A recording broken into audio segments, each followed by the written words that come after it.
mga artistang naghirap na naligaw ng landas. Sa mundo ng entertainment na puno ng liwanag at atensyon, maraming artista ang nagsimula sa kahirapan, pero ang pressure, personal na sakit, at mga tukso ay nagdala sa kanila sa maling direksyon. Madalas na naugnay sa substance abuse o iba pang hamon. Bago tayo magsimula, kung nag-i-enjoy ka sa ganitong klaseng malalim na kwento, pakika-like at subscribe na yan. Hit the bell para updated ka sa susunod na upload. Salamat sa suporta. Let's begin. Una ay si Jiro Manyo, ang dating child wonder na nakamit ang Grand Slam Awards bilang bata. Lumaki siya sa ilalim ng spotlight, pero ang mga personal na hamon mula sa kabataan, kabilang ang mga masasakit na karanasan, ay nag-iwan ng malalim na epekto. Sa kanyang teenage years, naharap siya sa addiction struggles na nagdulot ng mga problema sa trabaho, pagkawala ng projects, at kahit pagiging walang tirahan sa ilang panahon. Nagpunta siya sa rehabilitation ng maraming beses, hanggang 6 na ulit, ayon sa kanyang pahayag noong 2024. Noong 2011, pumasok siya sa isang program, at noong 2015, may mga ulat ng pagiging disoriented. Pero sa mga nakaraang taon, mas maayos na siya. Tinanggihan pa niya ang mga offer na bumalik sa showbiz para mas focus sa kanyang full recovery at simpleng pamumuhay. Aral dito, ang mga personal na sugat ay kailangang pagalingin ng may tulong at matibay na determinasyon. Susunod, J.M. De Guzman, ang dating model na naging aktor. Sa gitna ng kanyang pag-angat, naharap siya sa mental health challenges at addiction issues na nagdulot ng pagkagambala sa relasyon at career break.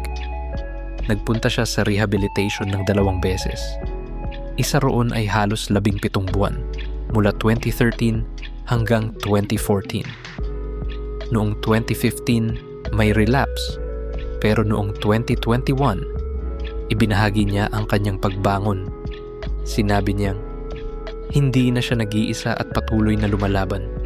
Kamakailan sa mga panayam, patuloy niyang pinag-uusapan ang healing at forgiveness. Kwento niya ay paalala na posible ang muling pagtayo kapag handa kang humingi ng suporta. Si John Wayne Sassy, dating teen star at dancer, ay naharap sa addiction struggles na nagdulot ng career pause at iba pang legal concerns. Noong 2016, may shooting incident kung saan namatay ang isang kaibigan. Kamakailan noong 2024, inaresto siya dahil sa alleged involvement sa isa pang fatal incident sa Pasig. Isa itong malungkot na kwento ng kung paano ang mga hamon ay maaaring maging mas malalim kung hindi mapigilan agad. Si Anjanette Abayari, dating beauty queen at actress, ay naaresto noong 1999 sa isang airport dahil sa traces ng illegal substance. Nag-deny siya na sa kanya iyon, pero nagkaroon ng settlement at fine.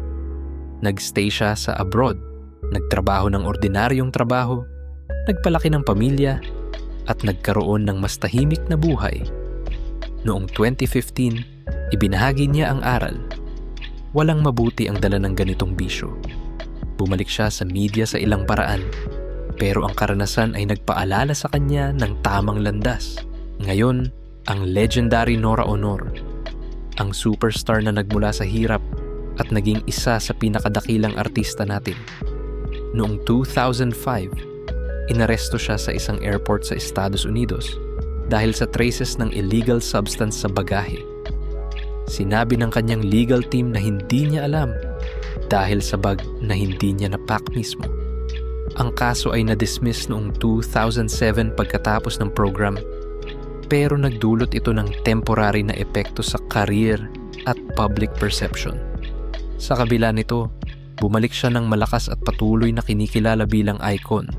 Patunay na kahit ang mga dakila ay nahaharap sa pagsubok, pero posible ang pagbabalik. Si Mark Anthony Fernandez, anak nina Rudy Fernandez at Alma Moreno, ay may magandang simula sa career, pero naharap din sa substance-related struggles. Nagkaroon siya ng multiple legal issues, kabilang ang arrest noong 2016 dahil sa posesyon ng marijuana. Nagdulot ito ng mahabang pagkaantala sa kanyang trabaho at public image. Noong 2017, nakalaya siya pagkatapos ng panahon sa kulungan. Pero ang epekto ay nanatili. Isa itong halimbawa kung paano ang family background ay hindi laging sapat na proteksyon laban sa mga hamon. At ang huli, ang trahedyang kwento ni Pepsi Paloma. Ang batang aktres noong 1980s na bahagi ng mga kilalang grupo noon. Sa murang edad na 14 hanggang 15, nagdusa siya sa alleged assault at exploitation. Nag-i-file siya ng reklamo, pero pinilit daw siyang mag-withdraw dahil sa pressure. Noong 1985, natagpuan siyang patay sa apartment sa edad na 17 sa isang apparent self-harm incident. Maraming factors tulad ng exploitation, depression, at trauma ang nag-ambag sa kanyang maagang pag-alis. Hanggang ngayon, ang kanyang kwento ay paalala sa dangers na nararanasan ng mga batang artista sa industriya, mga ka-unleashed stories. Ang mga kwentong ito ay hindi para magmalaki o maghusga, kundi para matuto tayo. Ang katanyagan ay maaaring maging biyaya o hamon. Mahalaga ang suporta mula sa pamilya at komunidad, pagiging aware sa mental health, at pag-iwas sa mga bagay na makakasira. Kung ikaw o kakilala mo ay nahihirapan, humingi ng tulong. Maraming available na resources at programs dyan. Salamat sa panunood. Like, share, at subscribe kung hindi pa. At comment ulit kung taga-saan ka para makita natin ang reach natin. Next video, isa pang makabuluhang kwento. Ingat kayo palagi at God bless. Unleashed Stories, out.